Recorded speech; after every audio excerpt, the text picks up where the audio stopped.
ще пробвам от едни от най-лючите спагети в света. Тук пише Hot Chicken. Така, нека да ги отворим и да видим колко са големи. Между другото ще ги правя с... Само да ги намира. Оризови кори. Нека да ги сваряваме, защото нямам много време. Сега трябва да търча тенджера половин час, така че за малко спирам видео. Ето тази тенджера, сега пускам бутлона и я слагам джам. Пускаме. Айде.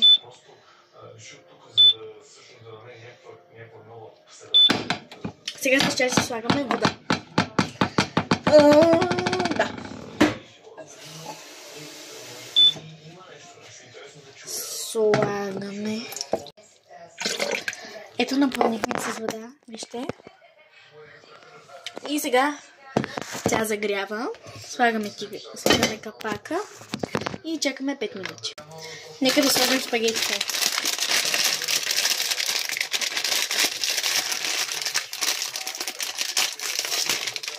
Ще трябва да изчакаме малко. Хора, както виждате, предварително си направих корите. Те вече малко почнаха да изсъхват. Чой се върви добре. Както виждате, още му трябва да се сготви. И после сложа лютото. Не лютото, цялото го слагам аз. И ще снимам общо взето 2-3 как ги правя, защото няма да ми стигне времето да ви покажа и как ги ям. Затова ето вижте, те почнаха корите пак да изсъхват, така че ще ги прехвърля тук. Има тук 3 пакета. Ще снимам след малко. Сложих ги във вода, защото много почнаха да изсъхват. И вече сега са по-мекички.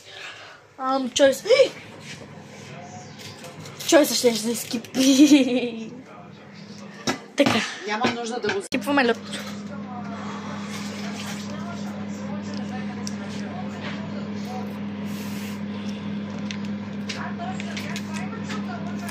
Спирам за малко.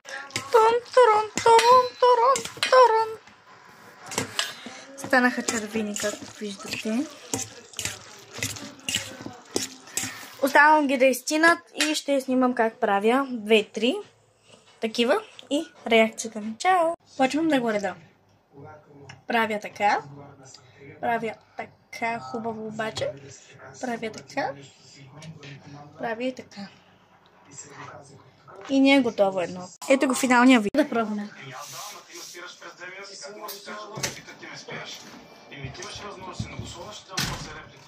Чао!